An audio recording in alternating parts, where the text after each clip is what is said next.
Thank you so much, Hadley, and Your Excellencies, ladies and gentlemen. It's really great to see you all, and it's great to be here today, just before we start the NATO summit. At this summit, we will address all the issues that affect our security.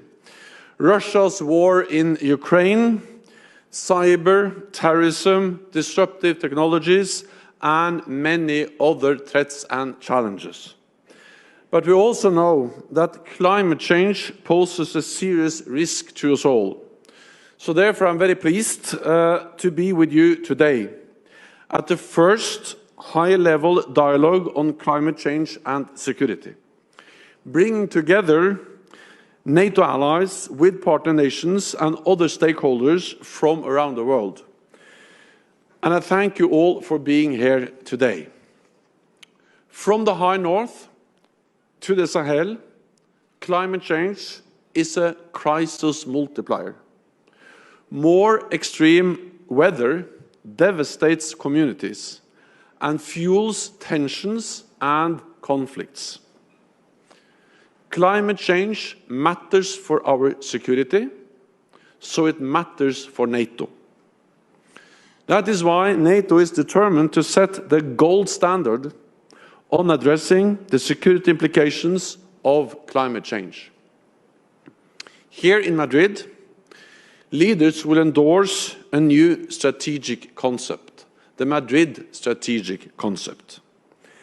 It will state that climate change is a defining challenge of our time.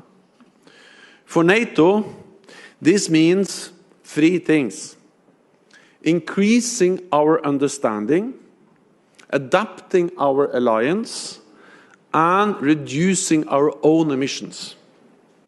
First, increasing our understanding. Today, I am releasing our first ever assessment of how climate change affects our security. Our military assets, installations and activities, as well as our resilience and civilian preparedness. Climate change deeply affects the environment in which our women and men operate. From extreme heat in our training missions in Iraq to melting ice in the Arctic. And from rising sea levels and storms that threaten our naval bases to the hurricanes that disable our airfields. The list is long. There are many ways climate change affects our security. So second, we must adapt, providing our armed forces with the equipment they need to operate in extreme heat and extreme cold. Training them to assist in disaster relief, reinforcing our coastal facilities against rising water levels, and addressing the security implications of more economic and military activity in the high north. We have identified the initial steps in our adaptation. We now take account of climate change when planning our operations and our missions, and when developing new capabilities. This way, we make sure we remain effective in increasingly harsh environments. And third, we must reduce the impact of our military activities on the climate. We cannot compromise our military effectiveness. NATO is about preserving peace through a credible deterrence and defense. Nothing is more important. If we fail to preserve peace, we will also fail to fight climate change. At the same time, we also have a responsibility to reduce emissions. To this end, we have developed the first methodology for measuring NATO's greenhouse gas emissions, civilian and military. It sets out what to count and how to count it. And it will be made available to all allies to help them reduce their own military emissions. This is vital because what gets measured can get cut. Based on this new methodology, I can announce today the first emission targets for NATO as an organization. By 2030, we will reduce emissions by at least 45%, reducing to net zero by 2050. We have conducted thorough analysis of how to do this. It will not be easy, but it can be done. A big part of this will be our transition away from fossil fuels. All allies are committed to reducing their greenhouse gas emissions as part of the Paris Agreement. Adapting their militaries will contribute to this, including more green tech such as renewables, climate-friendly synthetic fuels, and more energy-efficient solutions. There is a technological revolution happening right now, a green energy revolution, one that can be of huge benefit for our militaries. Already today, the best new cars are actual electric cars. And I believe that in the future, the most advanced military vehicles and the most resilient armed forces will be those that do not rely on fossil fuels. By making our equipment more efficient and by taking full advantage of new technologies, we can improve our militaries and strengthen our security, as well as help tackle climate change. It will also increase our resilience. The war in Ukraine shows the danger of being too dependent on commodities from authoritarian regimes. The way Russia is using energy as a weapon of coercion highlights the need to quickly wean off Russian oil and gas. At the same time, we must not swap one dependency for another. Lots of new green technologies and the rare earth minerals they require come from China. So we must diversify our energy sources and our suppliers. Another risk is creating a patchwork of incompatible systems, where all 30 NATO allies follow their own separate path towards energy security and adoption of new technologies. This would present serious risks to our interoperability. Instead, we should work together to ensure that national policies enhance our collective military strength, and NATO is the ideal platform for allies to coordinate our efforts. By setting shared benchmarks and standards, we can innovate together while maintaining our operational effectiveness. So therefore, I will ask NATO civilian and military authorities to develop a new energy transition by design initiative and present it at the next high-level dialogue meeting next year. These high-level meetings will be held annually, establishing NATO as a nexus between climate and security. Climate change is not a threat that exists far beyond the horizon or long into the future. We see its impact on our security right now.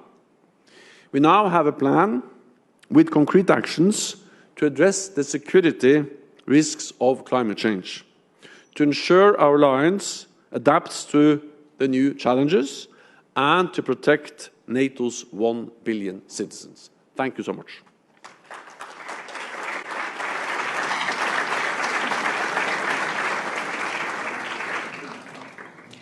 Secretary-General, once again, welcome, and thank you so much for those remarks. It's fantastic to be here with you all today. My name is Hadley Gamble. I am the senior correspondent for CNBC News, covering politics and energy markets and how often they come together. Secretary-General, in those remarks, essentially you were saying that energy security equals national security. It's a conversation that we've been having again and again, the two of us, for a long time now, even prior to the invasion of Ukraine. You mentioned that working together between NATO allies is essential in terms of tackling climate change and in terms of coordinating efforts. I want to float something with you. Over the last several days, we've heard the idea of an oil cap floated amongst G7 members, what that might look like. When you think about that a little bit more broadly, could NATO lead that conversation? Because essentially you've got to negotiate with the rest of the world here. And a lot of the rest of the world blames the West and blames NATO for inflation, high energy prices, and the idea that we could at some point in the near future be talking about a food scarcity problem that could eventually lead to famine. So in terms of that oil cap, how do you think that that's actually going to get done, and will NATO lead the way? So first of all, I think that you now mentioned many challenges, and we have to understand that all of those challenges are related to the war in Ukraine, which is a brutal war of aggression by President Putin against the independent sovereign nation in Europe. The reason for the consequences which impact global energy markets, global food markets, the responsibility for that is President Putin. I mean, you have to understand that it's not the easiest way to end all these problems is just to end the war and for President Putin to withdraw his forces and end attacking a sovereign independent nation. Then I think we also have to remember that the reason why we have the challenges with, for instance, food prices and the problems of getting grain out to Ukraine is not because of our economic sanctions. There are no sanctions from NATO allies against exports of grain.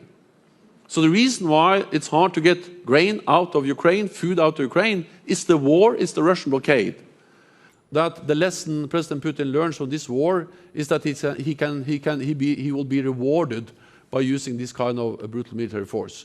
So I'm not in a way suggesting that there is zero consequences for us economically as a NATO allies and partners by the sanctions we are imposing on Russia.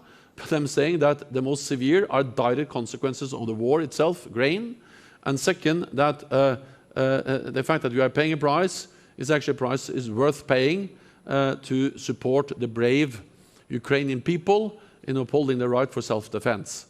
Then on that specific issue of oil cap, well, the message from this high-level meeting and also in the assessment I delivered today was to look at the direct link between military activities, climate change and our security. And therefore NATO will not be the forum to address something which is more directly related to the economic consequences of higher oil prices. So I would leave it to and I think it's also good that the G7 and other allies are engaging in those issues. We will focus on climate change and of course all the other core tasks of NATO, but the discussions on how to, what should I say, deal with the high energy prices, I think there are other platforms that are more suited for that than NATO. Secretary General, just as a follow-on to that, you mentioned in your comments authoritarian regimes. Were you referring to China, Russia, and perhaps OPEC members like Saudi Arabia and the UAE? So I referred to the fact that I have always believed in free trade. I still believe in free trade. I think that free trade actually fuels prosperity, growth. It's good for our economies, and division of labor has been key for economic development over centuries. At the same time, I think we need to realize that too heavy dependence on some specific commodities can create vulnerabilities for our free and open societies. And therefore, it's not as if free trade always promotes freedom. Actually, sometimes we have to be careful. And one example is too heavy dependence on gas from Russia.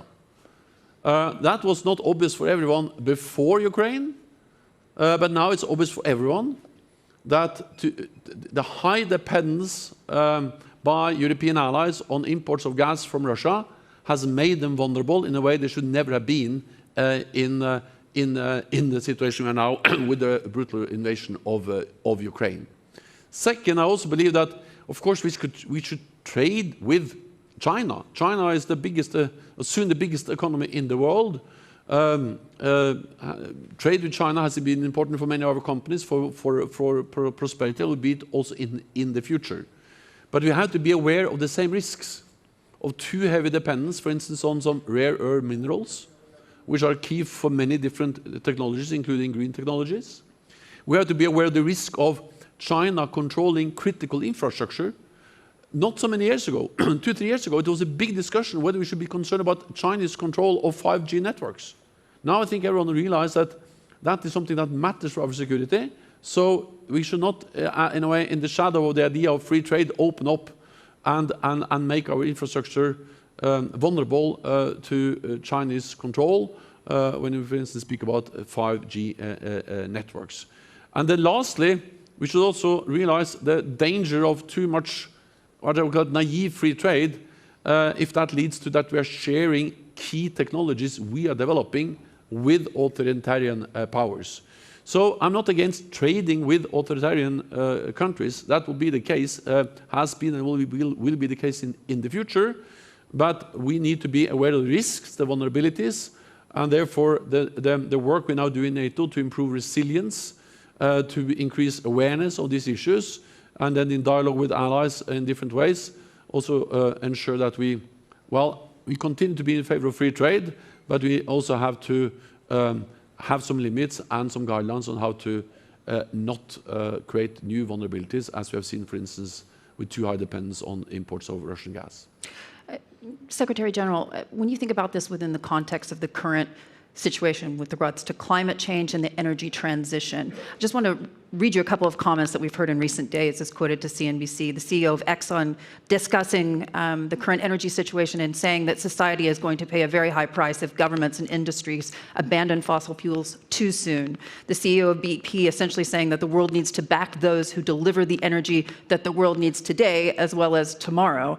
When you think about that within the context of where we are now, there is deep concern that consumers across the West and elsewhere are going to basically face a cost of living crisis in the coming months as a direct result of the situation that we're seeing today in Ukraine.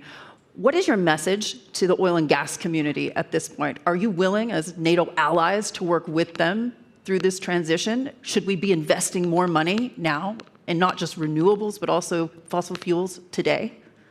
So first of all, many NATO allies are, of course, working very closely with the industry, also the energy industry, and also those parts of the energy industry that are investing in fossil fuels. And what we see is that many of these companies, they're actually now also key in the transition away from fossil fuels. So I think a lot of the technology, the capital, the competence these companies have will be key for the transition away from fossil fuel. So demonizing them isn't the way forward? No, that's never the answer. But because the issue is that the question is not whether we have to move away from fossil fuels. There's no way we can achieve the goals we have set to reduce emissions of greenhouse gases, either by moving away from fossil fuels and or by developing technologies for carbon capture. And I think we have to do both. Then, of course, the high prices we see now, they are a big problem for ordinary households throughout the world. And again, poor people are more vulnerable than rich people because they are more able to pay for higher energy prices. Those who don't have so much, for them this is really, really a serious problem. I think the answer is to increase supply. And of course, what we have seen is that the high prices on oil and gas and also the cut in supply has to some extent led to that some countries are moving back to coal. That is bad for climate, but of course it reflects a desperate situation they are in. Hopefully, and I think that also will happen and is happening, and that is that increased prices on oil and gas will also then incentivize investments in also more energy efficient solutions, because you can reduce emissions just by finding more energy efficient solutions, even though you continue to use different types of fossil fuels, by investing in new types of energy, everything from biofuels to clean scientific fuels, to also hydrogen and other green and clean energy sources. And then I am a man that believes in the idea of carbon capture. We have seen several big projects, and I think that with increasing carbon prices and increasing awareness of the need to reduce carbon emissions, there will be big carbon capture projects that will help us to provide both energy and reduce emissions at the same time. You mentioned the backlash there. It's something that the UN Secretary-General has also talked about, the risk of backlash because of the higher living costs. Essentially, power prices could take 3 to 5 years to fall back to lower levels, according to the CEO of Germany's largest power producer. There's a lot of speculation at this point about at a time in the near future, potentially as we move into the winter months, that you're going to lose the support of the public. What is NATO's strategy to ensure that that doesn't happen? To convey how important this fight is, and to convey how important it is that we support Ukraine. Of course, there's no way to deny that we pay a price, as I said. But you have to remember that by far the highest price is paid by the Ukrainian people and the Ukrainian armed forces. They're actually fighting every day. We see casualties, we see attacks on cities, on civilian infrastructure, on hospitals, on schools. So of course, I recognize that also people in NATO allied countries and partners see the consequences of the war because of higher energy prices, and I share those concerns, and as political leaders throughout the alliance, they are addressing that in different ways. But that's a very different situation than the situation people experiences in Ukraine, where they actually are killed and where we see atrocities and where people are afraid of their lives. So we have to put things in perspective. Second, and this is about a kind of moral and political obligation to Ukraine. But second, it is in our interest to support Ukraine. We support Ukraine partly because they are a close partner. We have worked with them for many years. But also because it will be our world, the world of NATO allies, will be more insecure if Putin wins this war. So it's in our security interest to make sure that Ukraine prevails as a sovereign, independent nation, and therefore we need to provide support as long as it takes, and the option has a much higher price than to pay price now to ensure that Ukraine prevails. Secretary General, walk us through how this looks from a hardware perspective. Are we going to see electric F-35s? I mean, where are we today in those types of prototypes? Also, I'm very careful predicting exactly what kind of electric vehicles or whatever. It may be not electric, it may be hydrogen, there may be fuel cells. There are different types of energy solutions. I will not be specific exactly on what will be the winning technology. What we see now, at least when it comes to vehicles, cars, is that electric is really on the offensive. It may be other technologies for more heavy vehicles, for instance, hydrogen. The experts have different views. I think the most important we can do is to support research, development, and price emissions. Because if we support the development of new technologies, if we put the price on carbon emission, it will become profitable to develop clean technologies. And then actually we'll leave to the industry to innovate and to find out exactly what is the best solution to the specific task, either to move big battleships or to move small cars or whatever that is. That's not for politicians, but that's for the industry to decide, and then offer those solutions to the military. What I'm absolutely certain about is that if there is a technological revolution taking place in the civilian sector, which is now the case, with less and less dependence on fossil fuels and more new green technologies for all energy solutions in the civilian sector, from electric cars to carbon capture to fuel cells to hydrogen in the civilian sector, it will not be good for the military if we end up as the only fossil fuel sector left in the world some decades from now. That will weaken our military capabilities. So if we want to maintain the technological edge and have the best cars, the best planes, the best technologies, then we need to be green, not only because we care about climate change, but because we care about having the best technologies in our armed forces. So in the short run, there may be a contradiction between green and military effectiveness. In the long run, green and military effectiveness is the same. Secretary General, we only have a few minutes left, and I have to ask you one of the burning questions ahead of the next couple of days, and that, of course, is Sweden and Finland and their joining the alliance. Where are we today with that question? The decisions by Finland and Sweden to apply for membership, they are historic, and that will strengthen the security of Finland and Sweden, of NATO, and be important for the whole transatlantic alliance. At the same time, we need to ensure that when new allies or new countries join the alliance, we have to take into account the security interests of all allies. And Turkey has expressed some serious concerns on issues like terrorism. And we all know that no NATO ally has suffered more terrorist attacks than Turkey.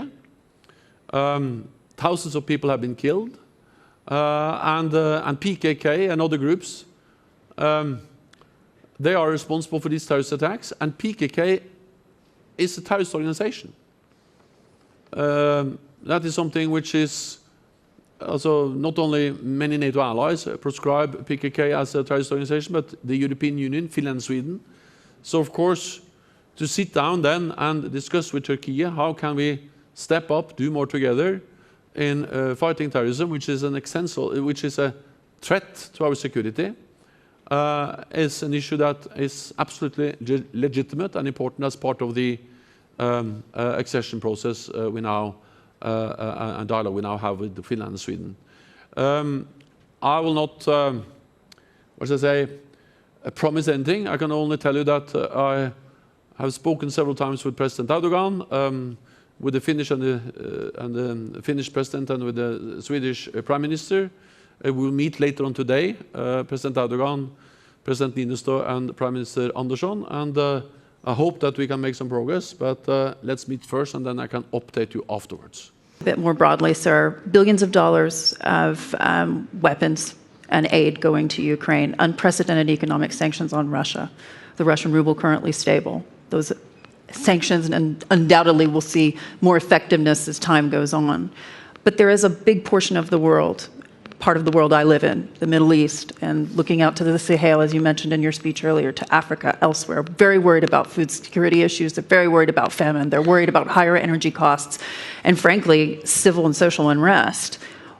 What is NATO's leverage there in convincing countries like China, like India, to pay at a cap for Russian oil or to leave Russian energy supplies altogether? Well, so first of all, again, the food prices, I fully understand that people all over the world, including in the Middle East and in Africa, are extremely concerned. But the reason for increased food prices is not NATO, it's not sanctions, it is Russia's brutal war against Ukraine, full stop. And if President Putin was willing to stop the war, at least allow ships to sail with grain out of Ukraine, it will help to reduce the food prices. I welcome the fact that NATO allies, in different ways, but in particular Turkey and President Erdogan, are engaged in different initiatives to try to find a way to get grain out also on ships over the Black Sea, but also some initiatives to try to at least increase to some extent the amount of food we are getting out on land over NATO and EU territory in Europe. There are some serious logistical challenges with that, but at least it can help perhaps to increase somewhat the amount we are getting out. Then on China, well, one of the messages we have is that we don't regard China as an adversary, and China, of course, is soon the biggest economy in the world. We need to engage with China, for instance, on issues like climate change. It matters for the whole energy market. But we are disappointed by the fact that China has not been able to condemn the Russian invasion of Ukraine, that China is spreading many of the false narratives about NATO, the West, and also that China and Russia are more closer now than have ever been before. We saw that in the joint statement by China and Russia, President Xi and President Putin, in the beginning of February, where they said that the partnership was limitless, I think was the language. But at least they stated very clearly, both China and Russia, that they were against any NATO enlargement, and that is the first time China so explicitly has in a way had a strong opinion directed against NATO and NATO enlargement. And doesn't that worry you that there is a situation where you could see NATO versus the rest of the world? But I mean, we cannot stop support Ukraine because not all countries all over the world support us. Then we had a vote in the UN where 141 nations condemned the invasion. We have a responsibility to support Ukraine, partly by providing support, military support, economic support, humanitarian support. NATO allies have supported Ukraine since 2014. We didn't wake up in February 2022. Actually, I've been in Yavoriv and other places in Ukraine where I've seen Canadian, US, UK, and also NATO personnel training, helping, equipping the Ukrainian armed forces. The Ukrainian armed forces was much better equipped, much better trained, much larger, much better commanded in 2022 than in 2014. And not least because of the support, the training, the equipment they have received for many years from NATO allied countries. It's first and foremost the bravery, the courage of Ukrainians that have enabled to stand up against the brutal Russian invasion, but the support they have achieved from 2014 and onwards has of course also been key. Now our responsibility is to step up, do more, and be ready to stand for the long haul, because this may last. So if the issue is that we should not do this, because it may create the impression that we have some responsibility for some of the problems in the world economy, the answer is absolutely no. We have to continue to support Ukraine, including imposing a price on Russia by imposing sanctions. And then we have to engage in dialogue, in public communications, to explain that the core problem is not the way we support Ukraine. The core problem is the unprovoked, unjustified war by President Putin against Ukraine. That's the problem. Secretary General, thank you so much for joining us. Thank you.